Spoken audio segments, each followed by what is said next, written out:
A fight that started with anger, a friendship that got buried under many years of not talking, and now, something no one expected.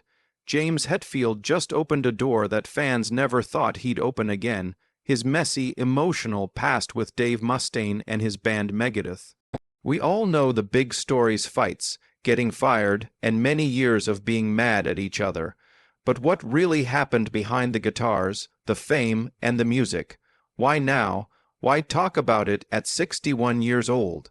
And what does he really think about the man who helped build Metallica, then became its biggest enemy? We looked through interviews, confessions, and missed chances to figure out this long fight, one that changed heavy metal music forever.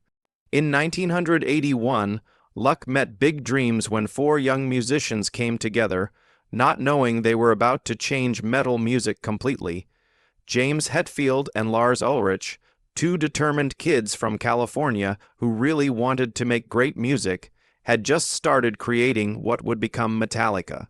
But they needed something or someone to make their chemistry even better. That's when Dave Mustaine came into the picture. Dave was like lightning, full of raw talent and wild anger. Mustaine wasn't just another guitar player. He was like a storm in human form, a musician who played with fury and lived with even more. From day one, you couldn't ignore how much Mustaine changed Metallica. His guitar playing was rough, sharp, and full of deep feelings. It brought danger, chaos, and edge to songs like The Four Horsemen and Jump in the Fire. Many fans don't know just how much of early Metallica's DNA had his fingerprints on it. Without Dave's nonstop energy, those songs might not have had the burning force that helped start the thrash metal movement. But being a genius comes with problems. Mustaine's brilliance came wrapped up in being unpredictable. His drinking got out of control. He got into fights, argued with crew members, and messed up rehearsals with crazy outbursts. Even in good moments, there was thick tension. The band loved his skills, but were scared of his temper. They weren't just making music. They were living in a place ready to explode. One telling moment showed it all. When Mustaine's dog damaged bassist Ron McGovney's car, tempers exploded. Hetfield, always super loyal to the group, confronted Mustaine, and when Dave was drunk and angry, he responded with violence. The punch he threw that night might have decided his fate. It wasn't just about the dog, it was about control, trust, and a band about to fall apart. Behind the scenes, Hetfield and Ulrich struggled with a decision they never wanted to make. They needed Mustaine's fire, but they were afraid it would burn down the whole thing. And so, just days before Metallica was supposed to go into the studio for their first album, Kill 'Em All, they made the call. They fired him, no discussion, no warning. They put Mustaine on a Greyhound bus back to Los Angeles with nothing but his gear and a hard goodbye.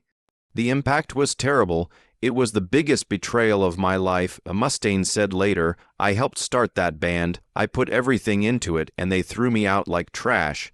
The pain didn't go away with time. It got worse, creating a decades-long rivalry that shaped both men's careers. Hetfield later admitted the guilt. "We were all wild back then," he said, "but Dave took it further than we could handle. We did what we had to do, but that doesn't mean it didn't hurt." In Hetfield's mind, it wasn't just a band decision, it was losing a brother. And yet, Mustaine didn't disappear. He changed himself. From the ashes of being rejected, he built Megadeth, a band made not just to succeed, but to beat Metallica. Every riff he wrote, every lyric he screamed was like declaring war. Metallica had tried to silence him, but instead they created a rival who would become their mirror, their shadow, and their fiercest challenger. The fire they started together didn't just burn bridges, it lit something far more powerful. Dave Mustaine wasn't walking away defeated, he was getting ready for a war of his own. Dave Mustaine didn't walk away from Metallica. He was thrown out, hurt in his pride and spirit, and as the bus rolled back toward Los Angeles in 1983, Mustaine wasn't just staring out the window, he was planning revenge. In those long hours of being alone, a new mission took shape in his mind, not just to form another band, but to build something so powerful it would haunt the very people who had kicked him out. That mission would become Megadeth. This wasn't a fresh start, it was war.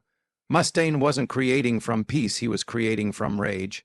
Everything he felt, betrayal, embarrassment, Anger went into his songwriting, and in just 2 years, that fury burst onto the world in the form of Killing Is My Business. And Business is Good, released in 1985, it was chaotic, intense, and technically brutal. It didn't sound like a first album. It sounded like a threat. One track in particular, Mechanics, stood out. Fast, fierce, and unapologetic. It was a reworked version of Metallica's The Four Horsemen, a song Mustaine had helped write. By putting it under his name and speeding it up, he was sending a message. This was mine all along. But Mustaine wasn't just yelling at Metallica. He was reshaping metal. Unlike Metallica, who by then were moving toward reaching more people, Megadeth doubled down on being complicated. Intricate guitar work, whiplash tempo changes, aggressive vocals. Mustaine wasn't just trying to match Metallica's energy.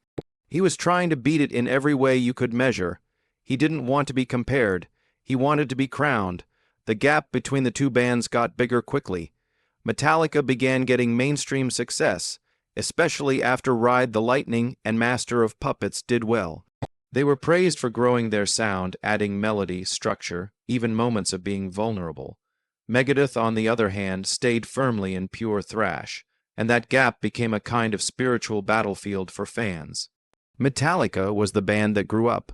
Megadeth was the band that refused to compromise. In interview after interview, Mustaine poured gasoline on the fire. He called Metallica sellouts, made fun of their lyrics, accused them of coasting on fame. And his fans, many of them musicians themselves, loved him for it. He was the anti-hero, the guy who had been wronged and came back swinging. Mustaine's identity became impossible to separate from that bitterness, and for better or worse, it gave his music its edge. Behind the scenes, Hetfield and Ulrich paid attention even if they rarely admitted it. They listened to Megadeth albums, they saw the headlines, they heard the poison. Hetfield later confessed, "We knew Dave was out there, we could feel it, and yeah, it made us work harder." But where Mustaine showed his pain outwardly, Hetfield kept his inside. His answer wasn't confrontation, it was rising higher. He focused on making Metallica so great that no feud could overshadow it. Still, the shadow stayed. No matter how many albums Metallica sold, no matter how big their tours got, Mustaine was there, snarling in interviews, pushing technical boundaries, always reminding the world that he had been part of the foundation. And for many fans, that unfiltered aggression was what made Megadeth real. By the late 1980s, Megadeth had become more than Mustaine's revenge project. It was a real force in metal, albums like Peace Sells. But who's buying, and so far, so good, so what, weren't just commercial successes, they were artistic statements. Mustaine had gone from kick-out guitarist to visionary frontman, but that rise didn't bring peace. If anything, it made the wound deeper, because even as Megadeth climbed higher, the world still compared him to Metallica. And that comparison, fair or not, kept the rivalry burning. But while Mustaine roared through every solo with vengeance, Hetfield responded with something quieter, more lasting. His answer wasn't in interviews or insults, but in the way Metallica evolved. While Dave Mustaine screamed his frustrations into every mic and played his pain into every record, James Hetfield said almost nothing, at least not out loud. He didn't throw verbal attacks in interviews or share his emotions publicly. But behind the calm front was a man working harder, writing deeper, and putting every ounce of unspoken rivalry into Metallica's rise. In his silence, Hetfield found power and purpose. Mustaine had been a force of nature in Metallica's early days. His leaving created a hole, but also made a space Hetfield could finally fill. With Kirk Hammett replacing Mustaine on lead guitar, Hetfield stepped up, not just as frontman, but as the emotional engine of the band. He carried the guilt of Mustaine's firing, the pressure of living up to the potential they had lost, and the hunger to prove Metallica had made the right choice. Their next move was critical, and Ride the Lightning delivered. Released in 1984, it marked a huge leap forward. The riffs were sharper, the songs tighter, the themes darker. This wasn't just thrash, it was evolution. Hetfield's songwriting had grown up, digging into fears about existence and disappointment with society. The band wasn't reacting to Mustaine's attacks, they were outrunning them, but that didn't mean Hetfield was untouched by the noise. In later interviews, he admitted the competition never fully left his mind. "We knew Dave was always watching," he said, "and in a weird way that pushed us. We didn't want to fall behind, we couldn't. This wasn't about keeping up, it was about staying ahead." Master of Puppets in 1986 was their declaration of being the best. Widely thought of as one of the greatest metal albums of all time, it was Hetfield's masterpiece, with tracks like Battery, Welcome Home Sanitarium, and the title track. The album balanced brutality with complexity. It proved that Metallica wasn't just surviving without Mustaine, they were thriving. Still, comparisons followed them. Hardcore fans picked apart solos, credits, and riffs, always trying to figure out whose vision had truly driven early Metallica. The name Mustaine lingered in forums, articles, and debates, and while Mustaine fed into the rivalry publicly, Hetfield stayed quiet. He didn't need to justify Metallica's decisions, he let the music speak. But internally, Hetfield was never completely at peace. He later confessed that Mustaine's constant presence in the press wore on him. "It's hard when someone won't let go of the past," Hetfield admitted, "especially when you're trying to move forward." That statement revealed what many fans had suspected. Hetfield hadn't buried the past, he'd buried it alive. Throughout the late 1980s and early 90s, Metallica expanded their sound. They embraced melody, they wrote ballads like Fade to Black and Nothing Else Matters. They angered purists but also reached millions, and Justice for All showcased their musical ambitions, while the Black Album made them a global phenomenon. Some fans called it a sellout, Mustaine certainly did, but Hetfield wasn't chasing trends, he was chasing immortality, and in doing so, he was shaping a legacy that went far beyond thrash. He didn't just want to be better than Mustaine. He wanted Metallica to be untouchable. Behind the scenes, Hetfield wrestled with more than music. His battles with addiction, self, doubt, and fame added new weight to his quiet intensity. He rarely lashed out, but when he wrote songs like The God That Failed, or The Unforgiven, you could feel the unresolved pain in every chord. That pain, some of it rooted in the Metallica, Megadeth break, never truly went away, but it became fuel, not for feuding but for building. Hetfield's refusal to engage Mustaine directly wasn't weakness, it was focus. He was too busy making albums, breaking records, and shaping history. For years, Hetfield said nothing, but silence can say everything. And when the two men finally sat across from each other, the past came crashing into the room. By the early 2000s, both Metallica and Megadeth had become institutions in heavy metal. Their catalogs were huge, their influence unmatched, and their fan bases deeply loyal. Yet despite their legendary status, something remained unresolved, something both bands had long avoided: the emotional wreckage left behind after Dave Mustaine's exit from Metallica. That pain, buried for decades beneath Platinum Records and Soul Doubt tours, finally came up in a moment neither fans nor the artists could have expected. In 2004, Metallica released Some Kind of Monster, a Raw Behind the Scenes documentary showing their inner turmoil during the making of the Synth Anger album. It was meant to show the band's struggle with identity, addiction, and reinvention. But in the middle of that chaos came a surprise no one expected: a sit-down between James Hetfield and Dave Mustaine. For the first time since 1983, they were face-to-face, alone in a room with cameras rolling. The footage is unforgettable. Mustaine, once the aggressive, defiant voice in interviews, appeared vulnerable. Gone was the show-off attitude. In its place was a man still nursing wounds left by a firing that took everything from him.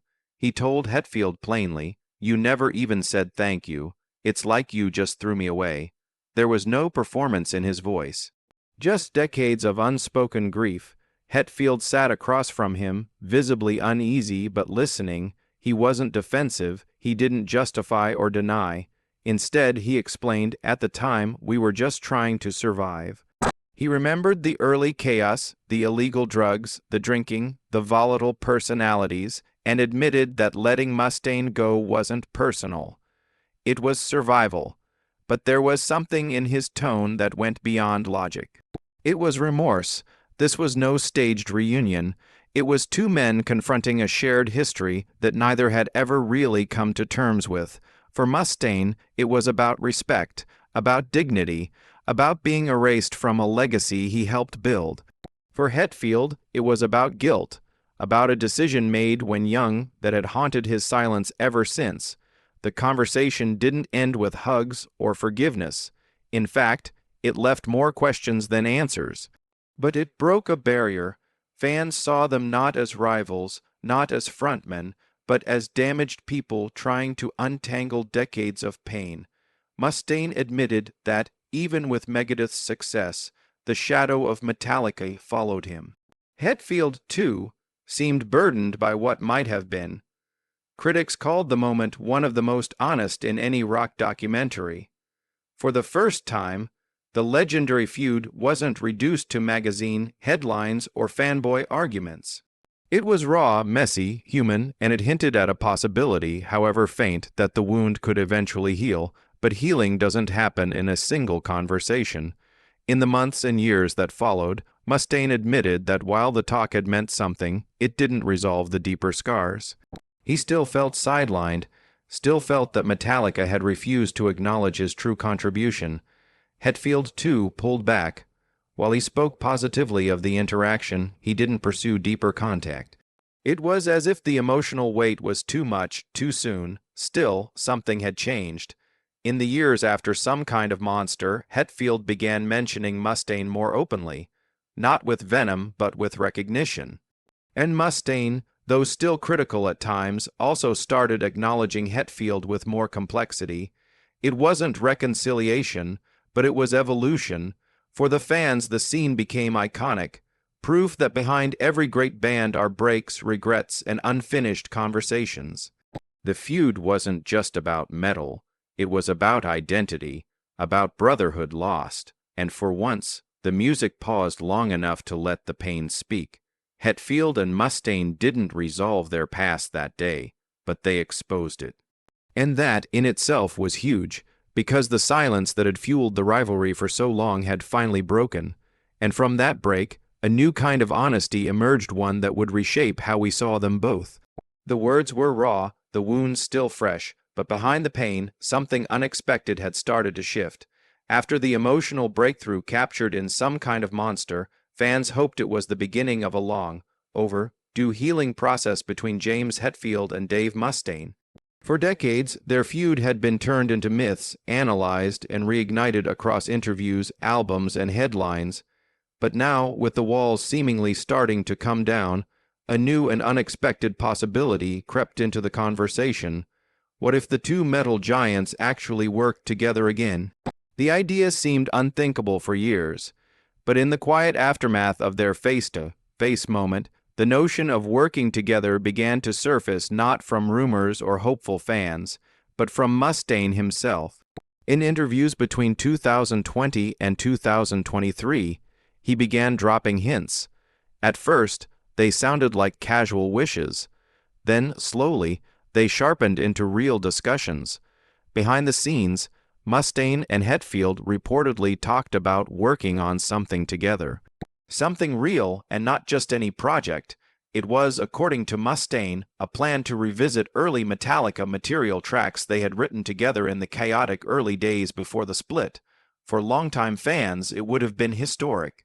The chance to hear Hetfield and Mustaine side by side again, reuniting not as rivals but as the original architects of thrash metal.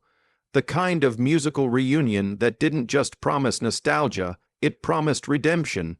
But what started as a flicker of hope was put out just as quickly. In a 2023 interview with Guitar.com, Mustaine revealed why the project never happened. He said the idea was moving forward, the communication was open, and for once the bitterness was at bay. Until he brought up one thing, publishing rights. Mustaine felt that he had never been properly credited for his contributions to certain early Metallica songs. It wasn't the first time he had said this publicly, but this time it was said directly to Hetfield. According to Mustaine, Hetfield went silent. The conversation didn't escalate.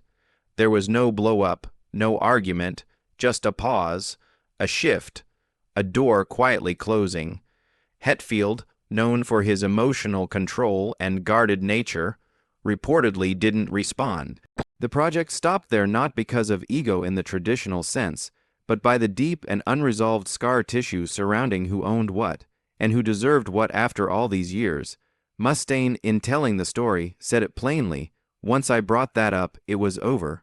He wasn't being dramatic, he sounded resigned. Hurt, yes, but more than anything, disappointed. He had extended a hand cautiously, and for a moment it looked like it would be accepted. But instead, it reawakened every old issue that had poisoned their relationship for decades. Fans were devastated. The idea of Hetfield and Mustaine working together again, on songs they had both bled over, was more than a musical event. It would have been a spiritual ending to one of metal's most tragic breaks. But instead it became another what, if that joined the long list of missed opportunities between them. And yet, the fact that the conversation even got that far means something. Hetfield didn't immediately shut it down. He entertained it. That in itself marked a shift from the decades of silence and distance. There was no final burn, no door slammed shut. Just silence, a familiar, painful silence that has always existed between them. In a separate interview after the story broke, Hetfield gave a measured reply when asked about Mustaine's comments. I respect him, he said. I respect what he's done, that's where we are right now. It wasn't a rebuttal, but it wasn't a bridge either. It was Hetfield doing what he's always done, keeping his emotions close and letting his music speak instead. Ultimately, the failed project became a symbol of their entire relationship, close but complicated, charged with potential but paralyzed by old wounds. It proved that some histories are so deep, so layered with pride and pain, that even the best intentions can't fully untangle them. It could have been a moment of healing, but instead, it reopened every scar. And while Hetfield and Mustaine drifted again, their fans were left to carry the weight of the rivalry. While Hetfield and Mustaine wrestled with their personal demons and the silent burden of a broken brotherhood, their fans were fighting a war of their own. And unlike the subtle, often unspoken nature of the feud between the two musicians, this war was loud, passionate, and fiercely tribal. Throughout the late 1980s and into the 1990s, fans divided themselves with an intensity that mirrored the riffs echoing from their stereos. You were either with Metallica or with Megadeth, there was no in-between. Metallica had the visibility, their sound was massive, their albums were everywhere, and their shows filled arenas around the world. They were the juggernauts, the ones who broke through the metal underground and redefined what heavy music could be in the mainstream. With the release of the Black Album in 1991, Metallica reached heights no metal band had ever touched: chart dominance, radio play, and cross-genre appeal. For millions, Metallica was heavy metal, but to a huge segment of the metal community, that success came with a price. Enter Megadeth. While Metallica climbed charts and polished their production, Megadeth doubled down on technical ferocity and sonic complexity. Albums like Peace Sells, but who's buying? So far, so good. So what? And Rust in Peace weren't chasing radio-friendly formulas. They were crafted to push the limits of speed, precision, and compositional ambition. And for die-hard metalheads, this made all the difference. Megadeth was the band that didn't sell out. Dave Mustaine, their frontman, was not only a guitar wizard but also a symbol of rebellion against commercialization. The result, fans formed tribes. There were those who admired Metallica's growth, their bold experimentation and larger-than-life performances, and there were those who swore by Megadeth's purity, their refusal to water down the essence of thrash.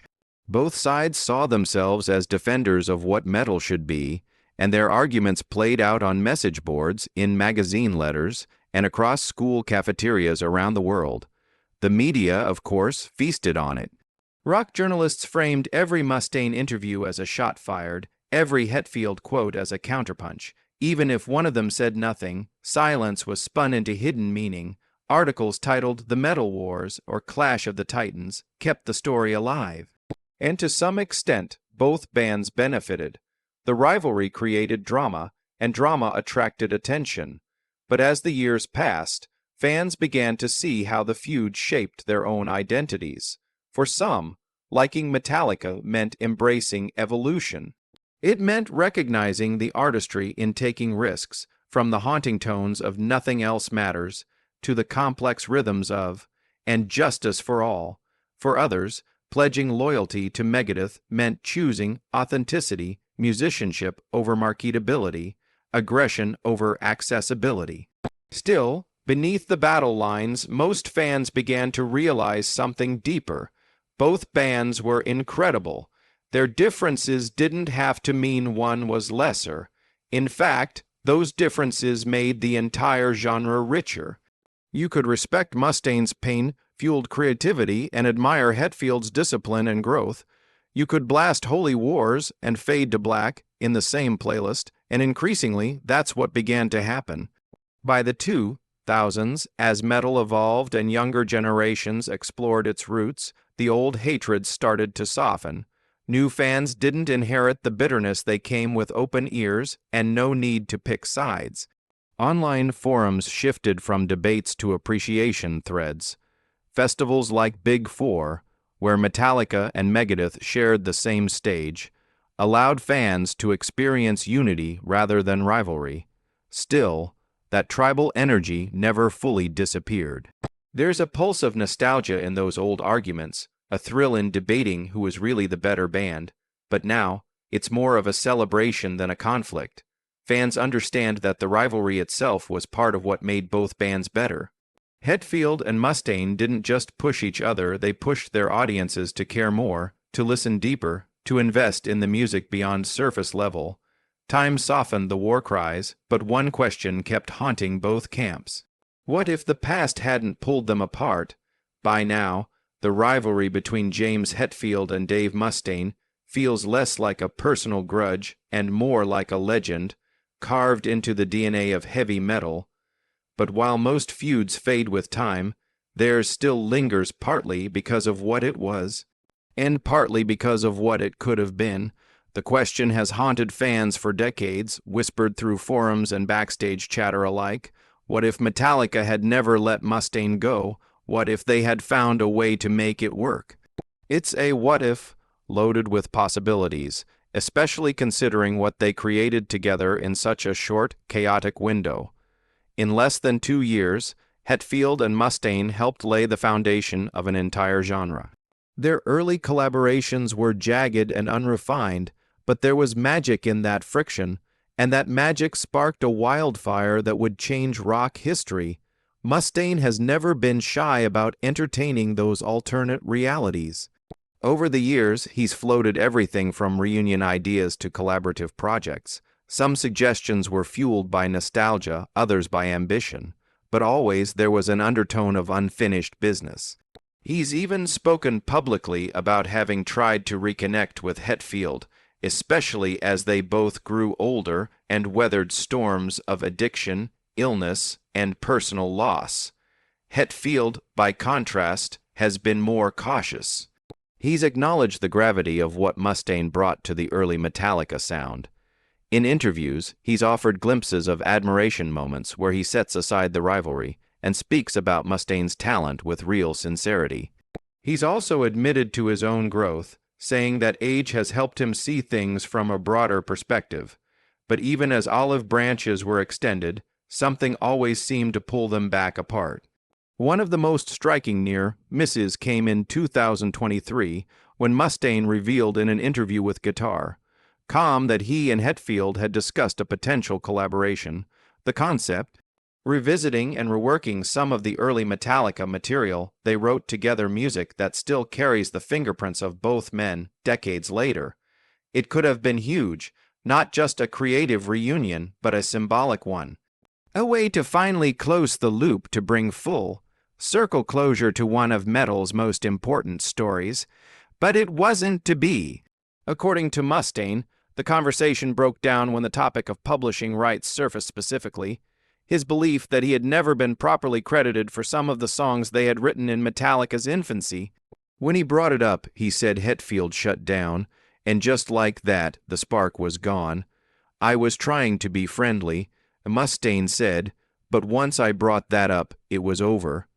It was a reminder of how close and how far apart these two men still are. The tragedy isn't just that the collaboration never happened. It's that they were finally talking, really talking, and history still got in the way. Old wounds reopened, and trust once again slipped through their fingers. So what does it all mean now? Two bands, one broken bond, a legacy too powerful to ignore. Whether they ever play together again or never speak another word, their story is already written into heavy metal history. Like, comment, and subscribe if you want more untold stories from the world of music.